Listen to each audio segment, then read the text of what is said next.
In my last video, I have proved the division algorithm and solved one problem. Let us continue with few more problems. Second problem here I have is prove that if a and b are any integers with b greater than 0, then there exists unique q and r in such a way that it satisfies this equation where r is greater than or equal to 2b and less than 3b. A definition of division algorithm gives you the same statement, but this condition for r is r lies in between 0 and b. 0, r is greater than or equal to 0, less than b, but here I have to prove there exists unique q and r in such a way that r lies between 2b, r is greater than or equal to 2b, less than 3b. I have to prove the uniqueness of this q and r. Okay, so let us take for the integers a and b with b greater than 0.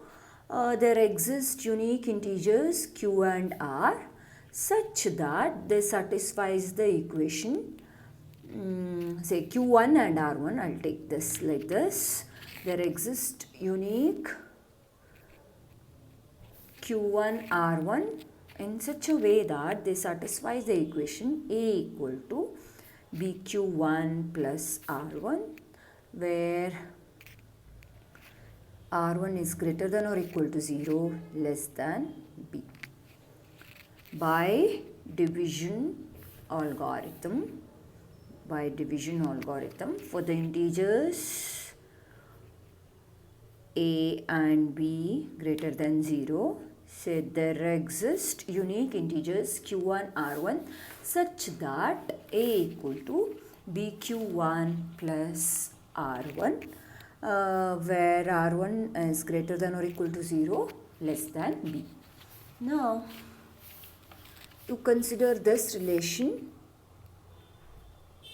consider 0 less than or equal to r1 less than b, and I'll add 2b to this relation, so that this will be 0 plus 2b less than or equal to r1 plus 2b less than b plus 2b.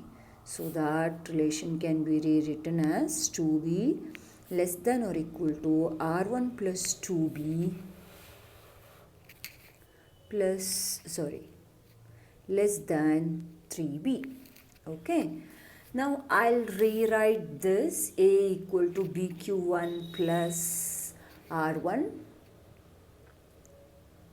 Rewrite a equal to bq1 plus r1. I'll rewrite this.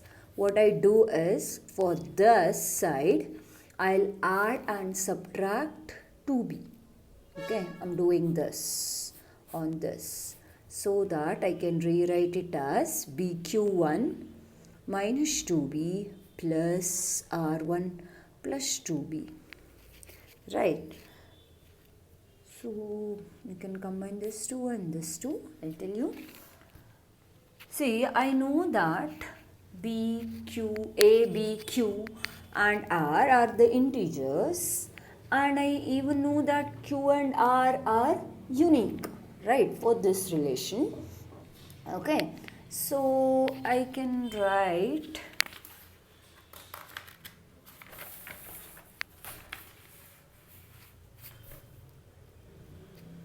since a, b, q and r are integers and q and r are unique, I can say q1 minus 2 and 2b plus r1 are unique integers.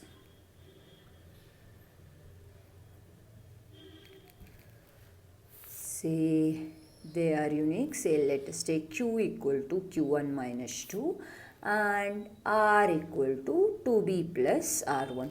So that this equation, say I'll call this as equation 1. Okay, q1 minus 2 and r1 plus 2b. I can rewrite this expression expression 1 turns out to be a equal to, say it was like this, b if I take it outside, q1 minus 2 plus 2b plus r1, right? So I'm taking now, since a, b, q, r are integers and q, r are unique, I can say these two terms are unique. Therefore, this can be rewritten as a equal to bq plus r. Therefore, I can say for two integers a and b, there exist unique q and r such that a is equal to bq plus r, where r is greater than or equal to 2b less than 3b. That is what the relation which we got. Okay. So once the second problem, let us look at the third problem. The next problem is, show that the expression a into a square plus 2 whole divided by 3 is an integer for all a greater than or equal to 1. This is quite easy if you know one important thing. By division algorithm, any integer, in fact every integer, is of the form 3k or 3k plus 1 or 3k plus 2. Okay. Any a if I consider, then that can be written in the form 3k, 3k plus 1 or 3k plus 2. So I use that and I'll prove this. Okay. Assume the first case, say I'll write by division algorithm, every a is of the form 3k, 3k plus 1 or 3k plus 2. Okay, I use this. First case, case 1, if a is equal to 3k, then the expression a into a square plus 2 whole divided by 3. Substitute a equal to 3k. So 3k into 9k square plus 2 by 3. So that this will be k into 9k square plus 2. Of course, this is an integer, okay, square of the number, and you are multiplying by 9 plus 2, again you are multiplying by the number. Therefore, is an integer.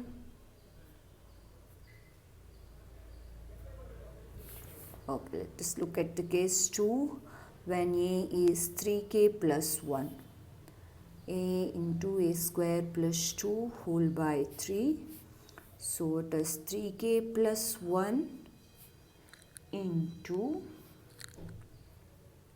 3k plus 1 whole square plus 2 divided by 3.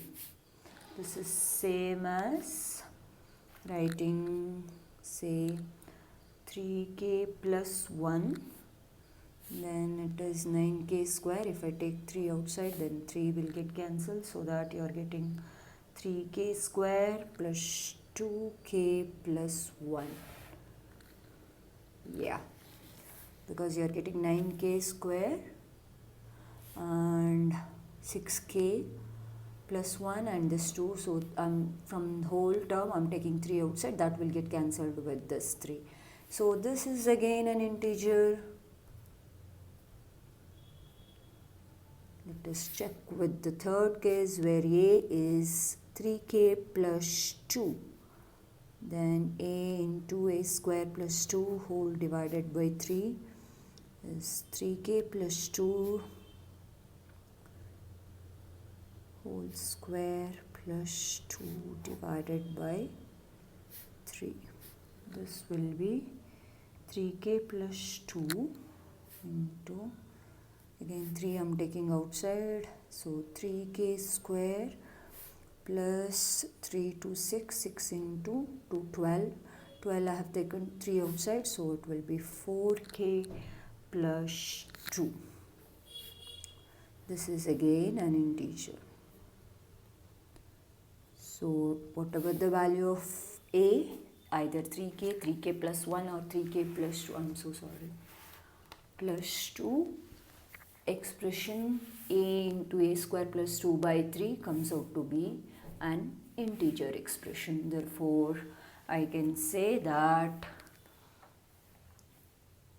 expression a into a square plus 2 whole divided by 3 is an integer for all a greater than or equal to 1. Next problem is similar to this, same concept I am using in this problem also. Prove that 3a square minus 1 is never a perfect square.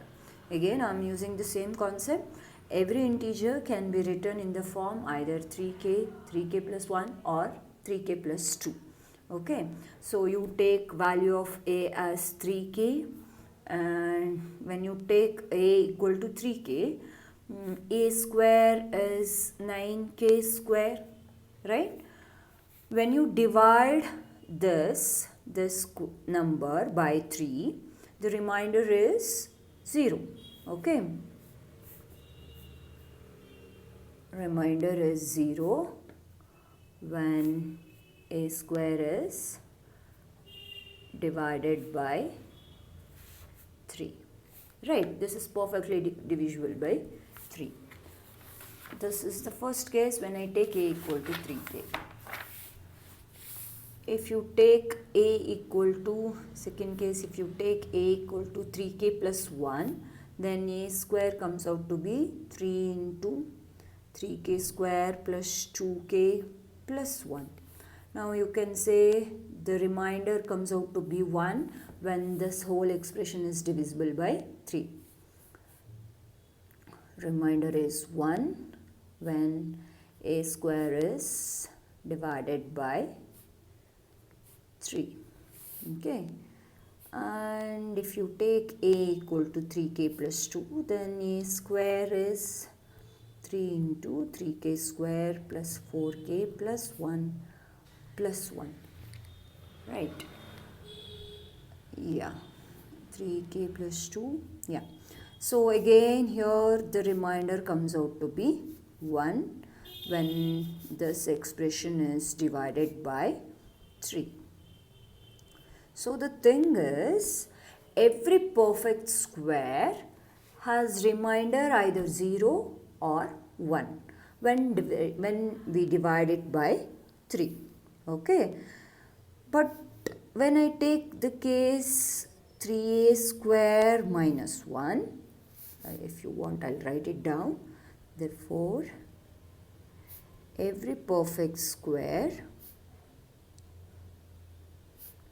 has remainder 0 or 1 when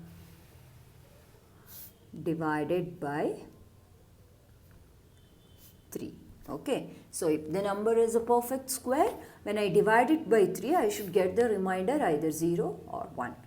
But when this is the expression, I have to check whether this is, I have to prove that it cannot be a perfect square, okay, can never be a perfect square. So I'll take up this expression now. This is same as writing 3a square minus 1 can also be written like this, 3 into a square minus 1 plus 2. Okay, when I write it like this part is divisible by 3, no problem. But this is not the case. This you are getting the remainder as 2.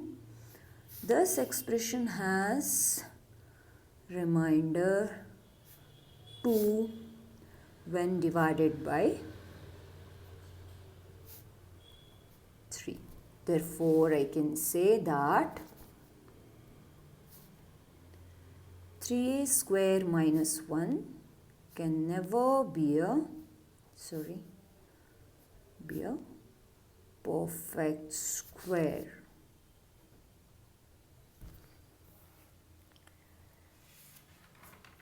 So these are the few example problems I have solved based on the division algorithm.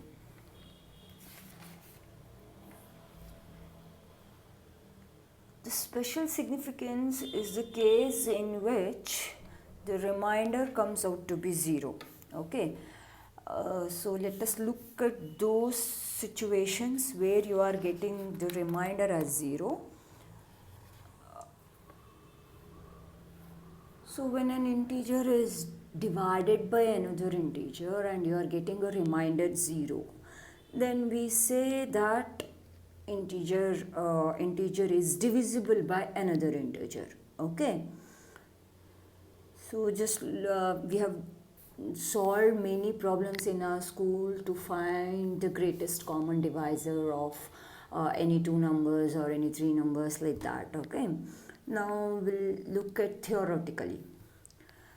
An integer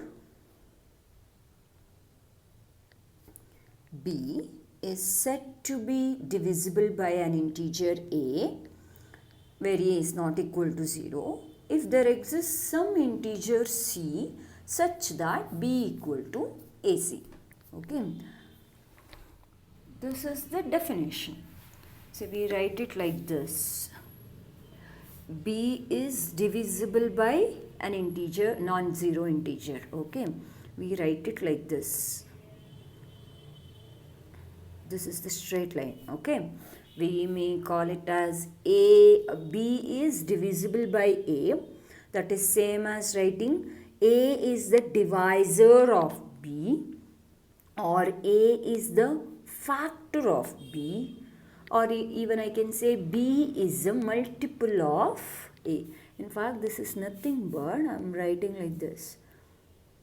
B by A. Okay. This means B by A. B is divisible by A, or A is the divisor of B, or A is a factor of B, or I can even say B is a multiple of A. B is a multiple of A. If it is not divisible by A, if B is not divisible by A, then we write it like this. Okay. A divides B, A does not divides B. Okay. Always notice the restriction on A. It should not be 0. Okay. If A is a divisor of B, then B is also divisible by minus A. Okay. That means, say, when I write B equal to AC, this even can be written as minus A into minus C, right? So I can say that B even divides minus A. Therefore, if A is a divisor of B, then minus A is also a divisor of B. Okay. It just implies that divisor of an integer, if I consider, divisor of an integer occurs in pairs. So to find all possible divisors of any positive integer, to find all the possible divisors, you just find positive divisors and adjoin them with the negative sign, so that you will get all possible divisors. Let us look at one basic theorem on this, which helps to solve many of the problems. Theorem states for integers a, b, c, following this holds. First one says A divides 0, 1 divides A, and A divides A. For any integer, if you consider, A divides 0. See, this when I can say that A divides C, or A divides any number, or any number is divisible by a by the statement. Say if you can write, I can say b is divisible by a or a divides b. If I can write for some integer c, if I can write b equal to ac, right? Now I have to show that this b is 0 here and is divisible by a, right? So that is same as writing 0. I can write it as b can be written as a into 0, right? 0 can be written as a into 0, so therefore I can say a divides 0. Similarly, a I can write it as 1 into a.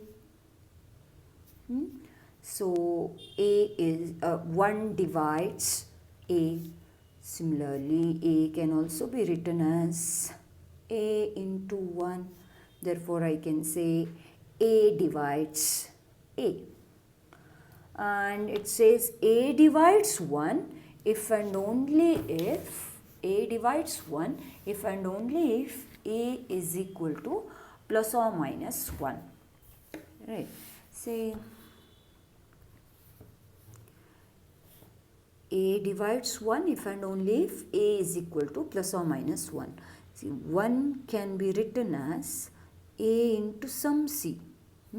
I don't know what is this c. To get the result as 1, these two numbers either should be equal to 1 or negative of 1. Either this a, this c, if c is 1, then a has to be 1 when c equal to 1. If c is equal to minus 1, then a has to be negative of 1. That is the case where you are getting product AC is equal to 1. Next thing, if A divides B and C divides D, then AC divides BD. Third one, right? Yeah. If A divides B,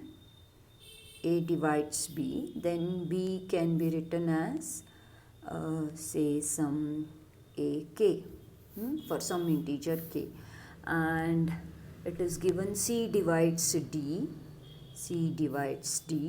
therefore D can be written as for some integer L, D I'll write it as CL. Okay, then if I multiply these two relations, BD equal to AK into CL, which can be written as AC into KL. Since K and L are the integers, okay, so I can write AC divides BD. Next is if A divides B and B divides C, then A divides C. Same statement I am using. A divides B, therefore for some integer there exists some integer k such that B equal to AK. And it is mentioned B divides C, therefore I'll write C as say some, for some integer L, I'll write C as B into L. Okay, now I'll substitute value of B as AK, so that this will be AKL. This is again can be written like this, which implies A divides C. Next is A divides B and B divides A if and only if A is equal to plus or minus B. A divides B, which implies B equal to AK. B divides A, it is mentioned, say there exists some L in such a way that A equal to BL. Okay, so now B I can replace it by AK into L. Now I'll take this expression, b I have written it as ak. So I'll write a minus akl equal to 0, which can be rewritten as a into 1 minus kl equal to 0. Product of two terms equal to 0. But the condition we know, that is a is non-zero, right? Therefore, this 1 minus kl should be equal to 0, which implies kl equal to 1. It just implies k equal to plus or minus 1, l equal to plus or minus 1. So I can write, when k equal to 1, b equal to a. If k equal to minus 1, then b equal to minus a. Similarly here, if l equal to 1, then a equal to b. If l is minus 1, then a equal to minus b. Therefore, I can write a equal to plus or minus b. Last one, that is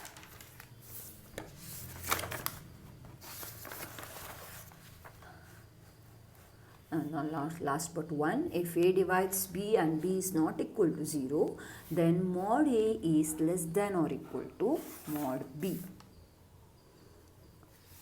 Mod a is less than or equal to mod b. See, if a divides b, then there exists c such that b equal to ac and also b not equal to 0. It just implies that c is also not equal to 0.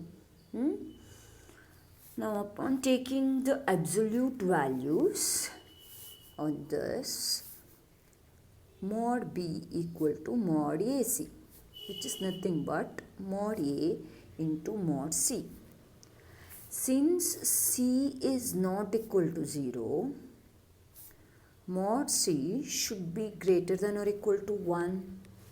Hence I can write mod b equal to mod a into mod c, which is greater than or equal to mod a, which implies mod b is greater than or equal to mod a.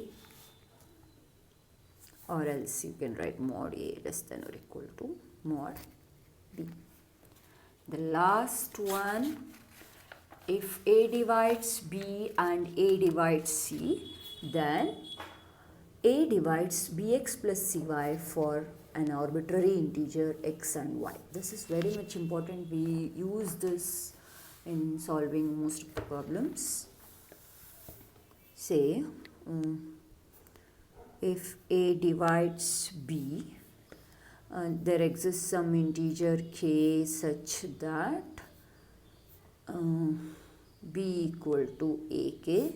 Similarly, if a divides c, right? Yeah. If a divides c, then there exists some integer l such that c equal to al. But then whatever the choice of x and y, bx plus cy, okay, choice of some x and y, bx plus cy is nothing but b is akx and c is ALY, right? I can take a outside so that it will be kx plus ly. See, k is also an integer, l is also an integer, and choice of xy is an arbitrary integer. Therefore, I can say kx plus ly is an integer. Since this is an integer, this divides, a divides bx plus cy. Since kx plus ly is an integer, a divides bx plus cy. So this statement, in fact, we can even also prove for the integers, say b1 x1 plus c1 y1, like that. Say, I'll tell you, we can even prove a divides, if a divides bk for some k equal to 1, 2 integers, then I can write a divides b1 x1 plus b2 x2, like that, bn xn for all xi belongs to z, for arbitrary integers xi. Okay, so this is very much important to know this